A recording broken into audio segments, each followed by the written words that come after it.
kembali lagi bersama saya Grace Adina Duka dalam YouTube channel saya.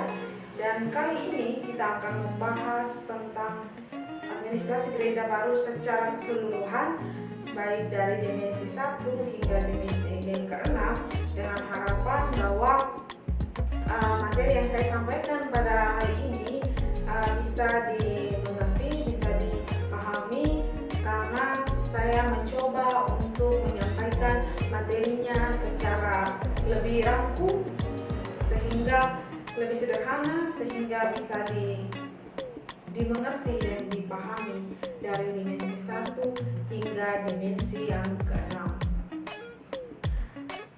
Oke. Administrasi gereja baru merupakan sistem layanan yang dilakukan dengan mengerjasamakan seluruh sumber daya atau aset-aset lain. Kini gereja bukan saja sekedar bait Allah, tetapi sebagai sebuah tempat berlangsungnya persekutuan orang percaya, yang dimana mereka menyembah Allah secara kolektif atau secara bersama-sama. Gereja bukan pusat, tapi salah satu penata layanan. Namun ada kekhususan segmentasi dalam tanggung jawab gereja. Di dalam gereja membina moral, etika, iman warga gereja. Gereja yang sesungguhnya adalah gereja yang diisi oleh orang-orang percaya. Administrasi gereja lama lebih otoritas hierarki, menggenggam peran tua lebih tertinggi. Tetapi dalam administrasi gereja baru berjalan bersama, tidak ada hierarki. Administrasi gereja lama cenderung tidak diperiksa kembali dogma-dogma yang berlaku di dalamnya. Mereka cenderung menjalankan dogma sesuai dengan dogma yang dianut atau mereka menggunakan dogma yang menjadi pegangan sejak lama. Namun berbeda dengan administrasi gereja baru, di mana selalu ingin mengkritisi setiap dogma yang ada. Menurut orang-orang administrasi gereja baru, kita perlu melakukan pengkritisan terhadap setiap dogma yang diberlakukan. Jadi administrasi gereja lama juga sulit menerima ajaran baru. Dalam 6 dimensi administrasi gereja baru, sebagai seorang leader gereja, kita perlu untuk mengikuti 6 dimensi. Kita perlu untuk memahami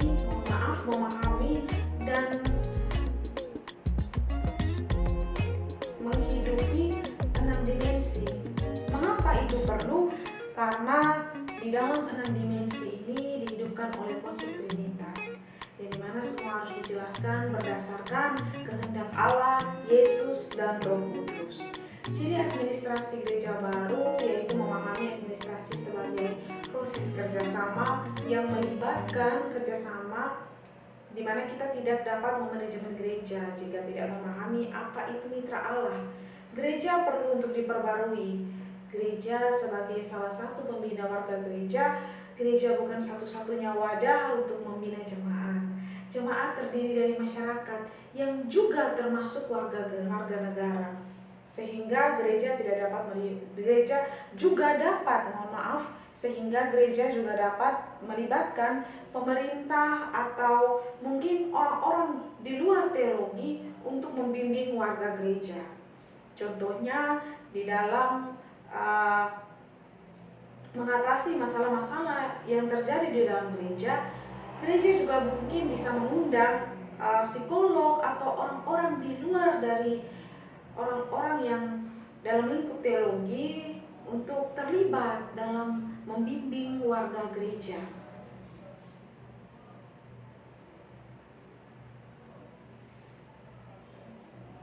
Oleh karena itu, kita akan masuk dalam dimensi kedua, yaitu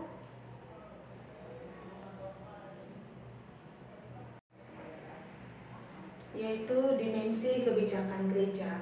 Administrasi gereja baru sebagai sebuah alat. Jika kita berbicara tentang kebijakan gereja, kita juga berbicara tentang apa yang dimaksudkan dengan konteks akademik. Kebijakan dalam lingkup gereja memiliki keterkaitan dengan data, informasi, teori, dan paradigma yang telah hadir di dalam gereja. Di dalam kebijakan gereja juga ada terdapat yang namanya kebijakan unggul. yang merupakan satu keputusan apa yang akan dilakukan gereja dan apa yang tidak boleh dilakukan oleh gereja. Tetapi perlu diingat bahwa tidak semua kebijakan itu bersifat unggul.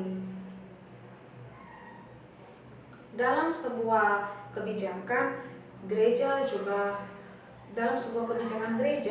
terdapat yang namanya keputusan terbaik. Yang menjadi pertanyaan tentu, siapakah yang akan membuat keputusan terbaik? Yaitu kitalah yang dipercayakan dalam kepemimpinan gereja. Untuk memastikan kebijakan gereja yang ada saat ini dapat bermanfaat bagi jemaat, pemimpin jemaat yang memimpin gereja berdasarkan kehendak Allah. Karena apa yang kita putuskan juga mempengaruhi lingkungan sekitar.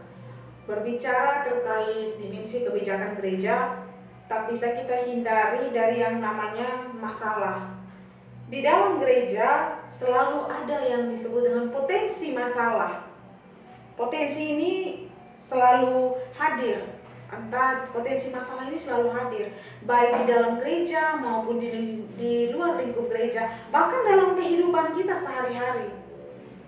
Nah, potensi masalah ini jika tidak kita identifikasi dan kita lihat secara seksama, maka akan menjadi sebuah masalah yang timbul dalam lingkup gereja.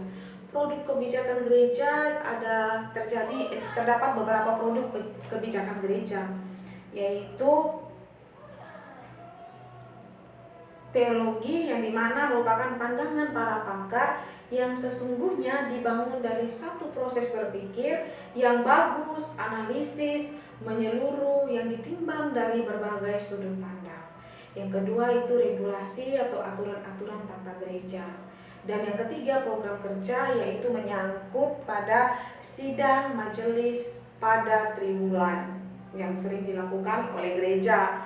Dan yang ketiga ialah diskresi, di mana kewenangan pemimpin membuat satu keputusan tanpa harus mendengar yang lain ataupun aturan-aturan yang ada di dalamnya. Jadi diskresi ini merupakan satu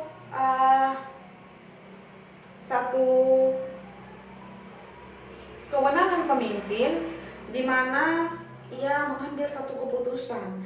Jadi ini di sini ialah peran pemimpin dalam mengambil satu keputusan ketika situasi di mana terdapat sebuah masalah yang kemudian dalam aturan-aturan yang sejauh ini berlaku di dalamnya tidak dapat menyelesaikan masalah ini. Maka disinilah pemberlakuan diskresi itu dihadirkan, karena di sini pemimpin sebagai satu jabatan yang dimana ialah yang memiliki kapasitas kewenangan untuk mengambil satu keputusan, sehingga diskresi ini tidak hanya digunakan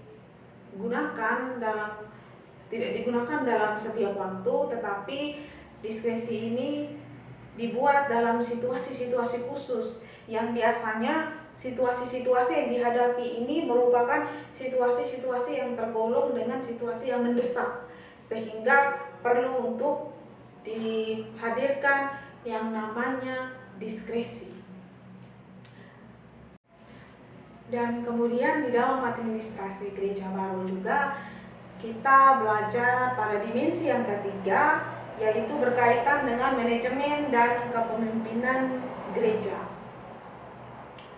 Berbicara tentang pemimpin, kita sebagai orang Kristen tentunya kita tidak mengalami kesulitan dalam mencari contoh pemimpin yang baik, karena Yesus Kristus telah menjadi contoh nyata seperti apa dan bagaimana jika kita bersikap ketika kita menjadi seorang pemimpin. Karena dalam kepemimpinannya Yesus benar-benar memimpin dan mengarahkan umatnya tanpa ia membeda-bedakan latar belakang dan keberadaan murid-muridnya. Yesus tidak melihat bahwa murid-muridnya ini berasal dari latar belakang yang seperti apa, pekerjaannya itu seperti apa, ataukah dia dari ras yang mana. Tetapi Yesus merangkul semua murid-muridnya, menyatakan bahwa mereka layak.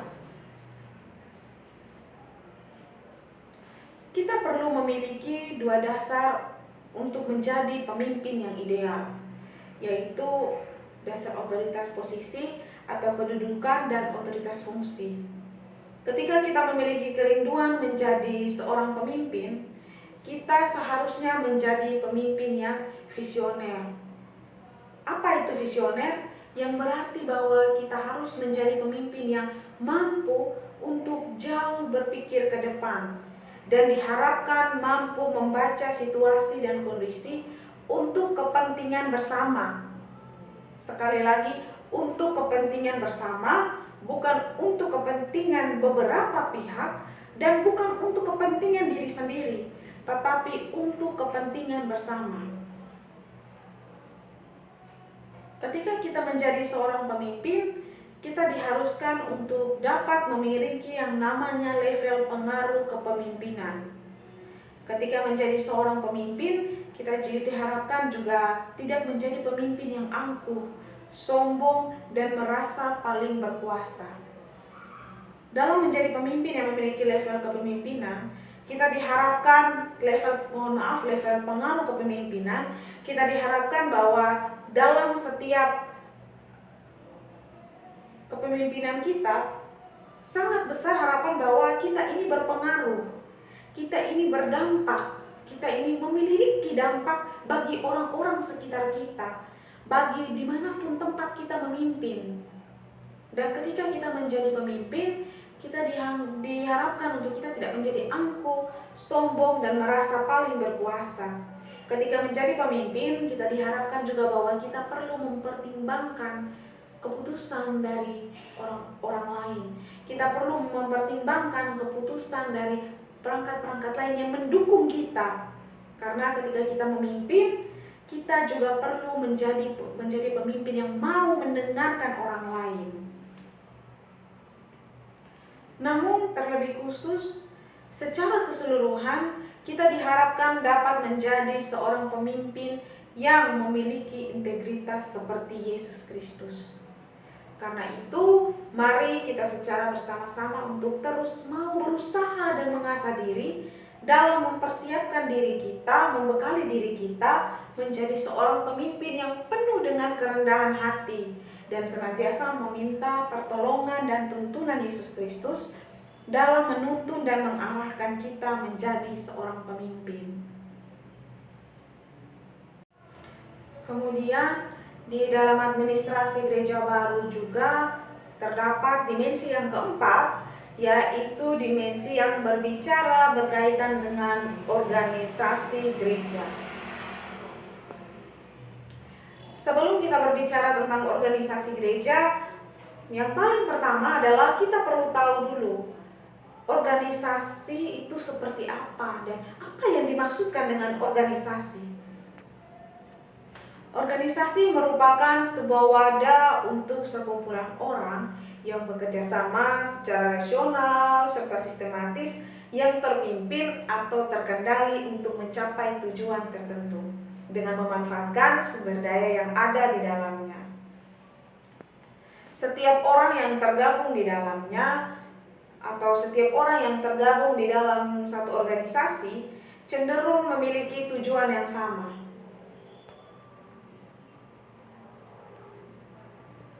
Organisasi juga merupakan proses usaha sadar agar unit-unit dapat bekerja sama pada posisi dan fungsinya masing-masing.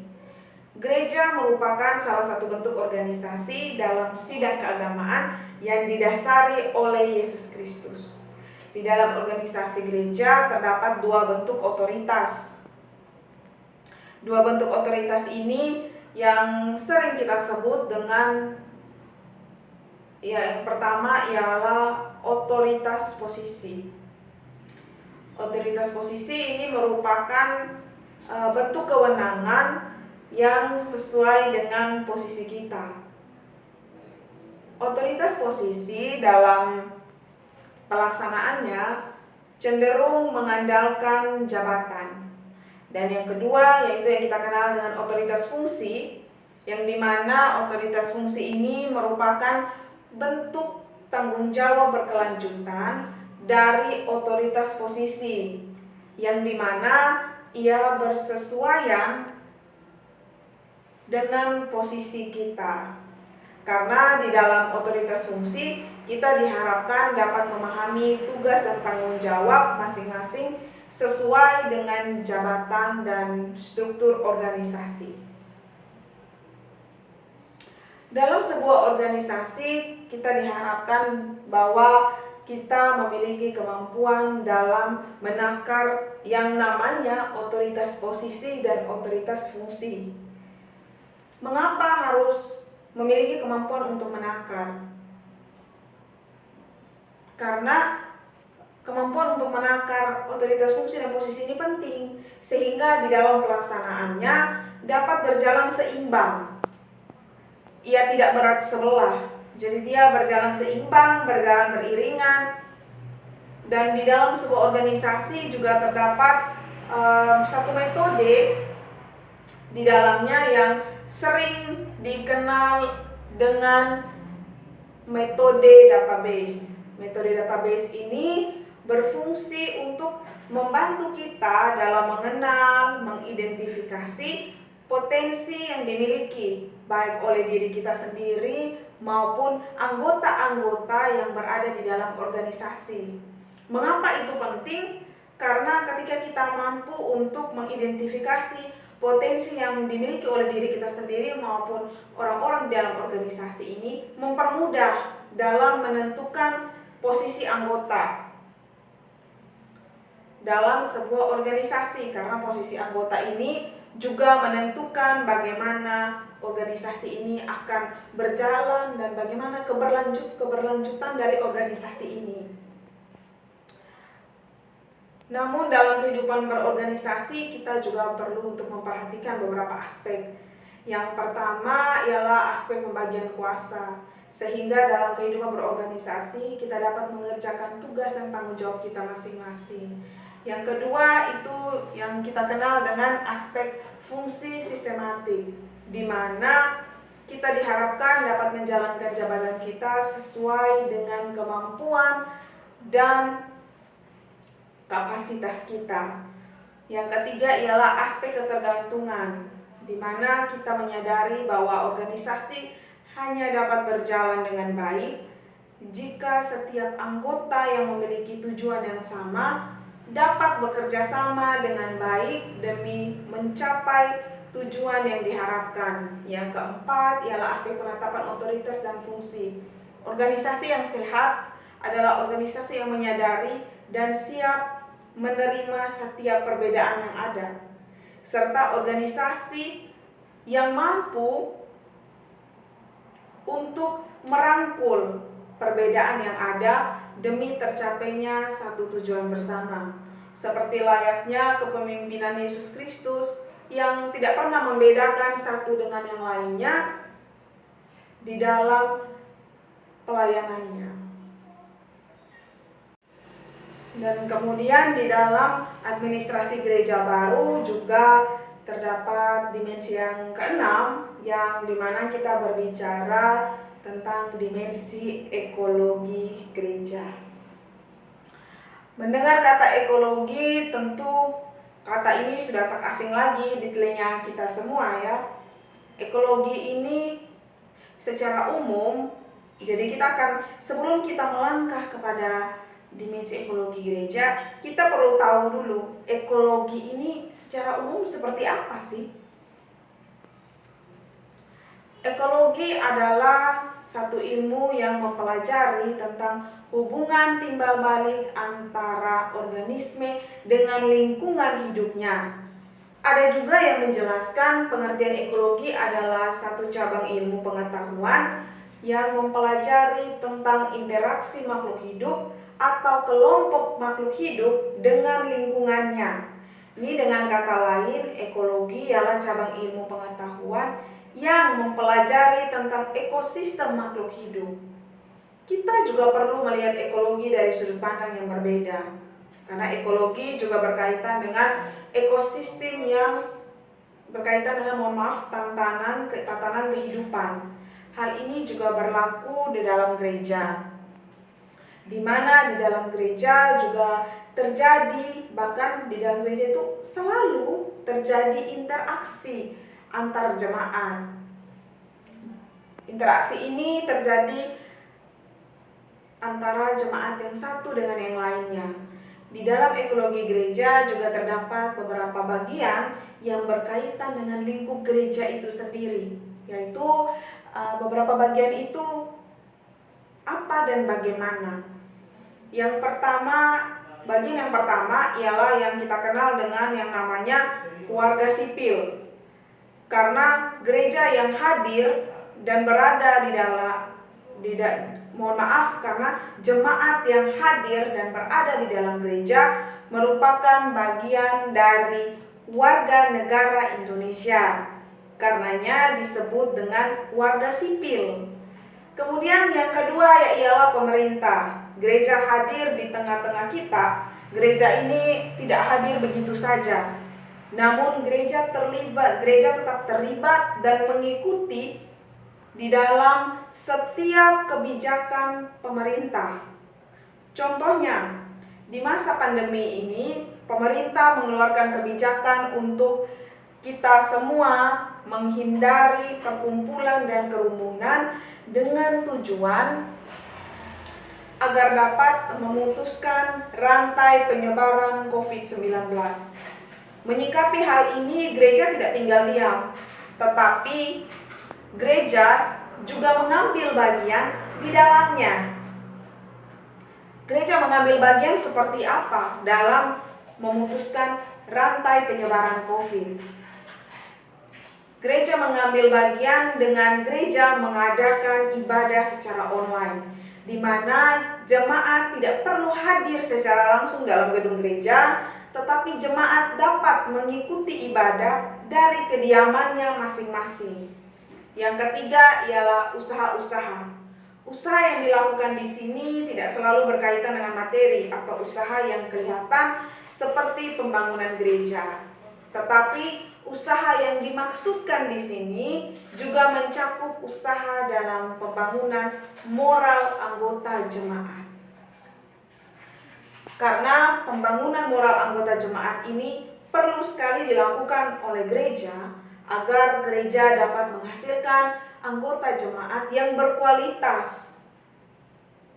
Yang keempat ialah global networking, yang dimana memberikan kita kesempatan untuk berekspresi, berkarya di tengah dunia yang serba terbatas ini karena COVID, dengan tidak memandang ruang dan waktu. Contohnya, pengelolaan uang secara digital yang sudah marak kita kenal, dan kemudian bentuk-bentuk investasi dan transaksi uang secara digital. Namun, kita diharuskan untuk punya pemahaman dan keterampilan khusus dalam dunia investasi jika kita memiliki atau kita mengambil keputusan untuk bergabung dalam dunia investasi.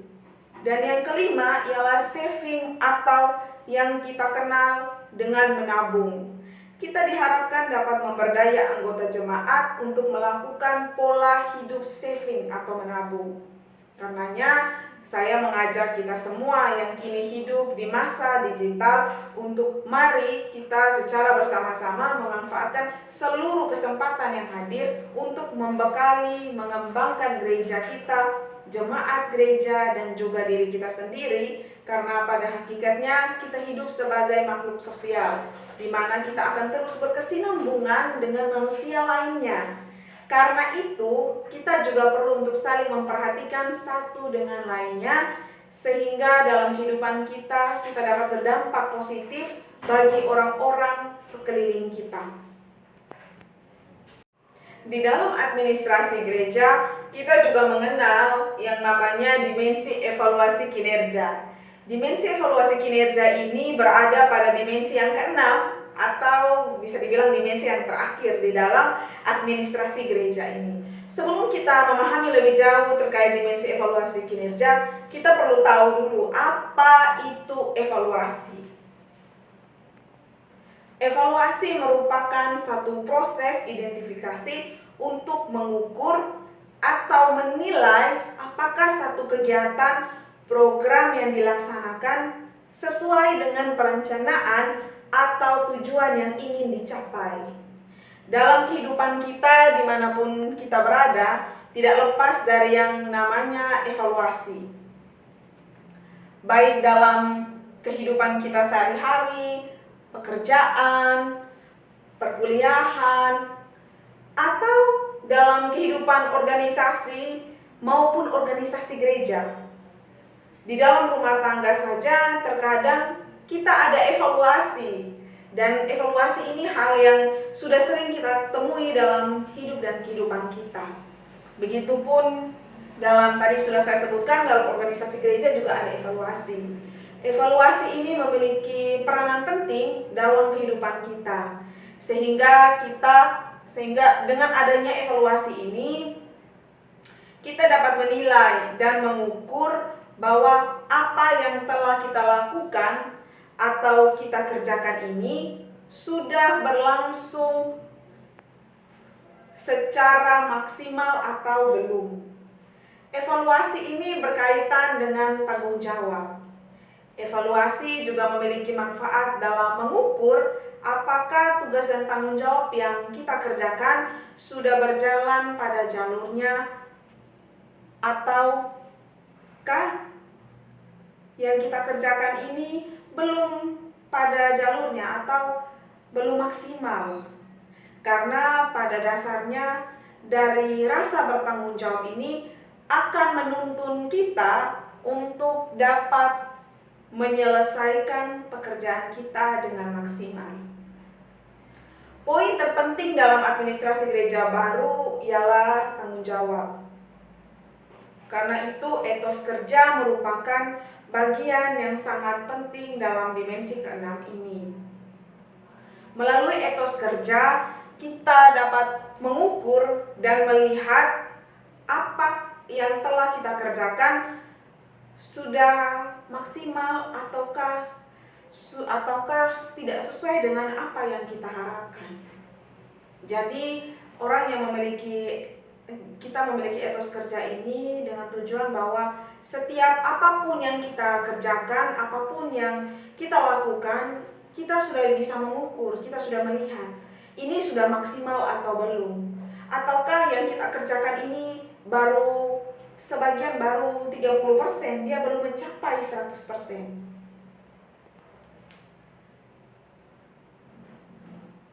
Dan yang diharapkan di sini, menjadi poin di sini, bahwa apa yang kita kerjakan itu, yang menjadi tolak ukurnya itu bukan hanya pada apa yang kita harapkan, atau hanya pada kepuasan saya saja, atau hanya pada yang saya lakukan ini sudah maksimal menurut saya. Tetapi kita juga harus mencapai apa yang sesama kita harapkan.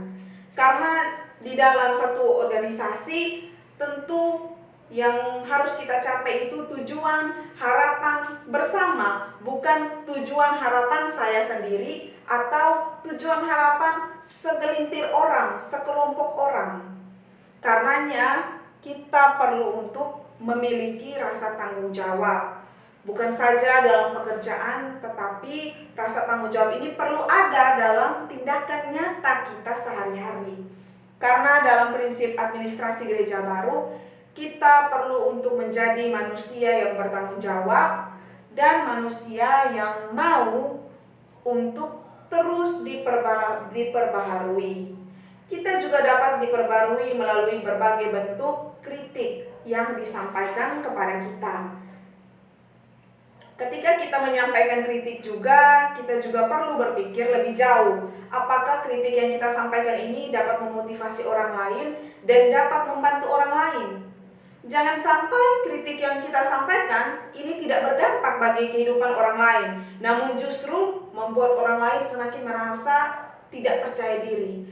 Hal ini pun berlaku dalam kehidupan lingkup gereja. Kita diharapkan dapat memberikan kritik yang membangun dalam lingkup gereja, memberikan kritik yang tidak berarti kita tidak memperhatikan nilai-nilai moral di dalam kritik yang kita sampaikan.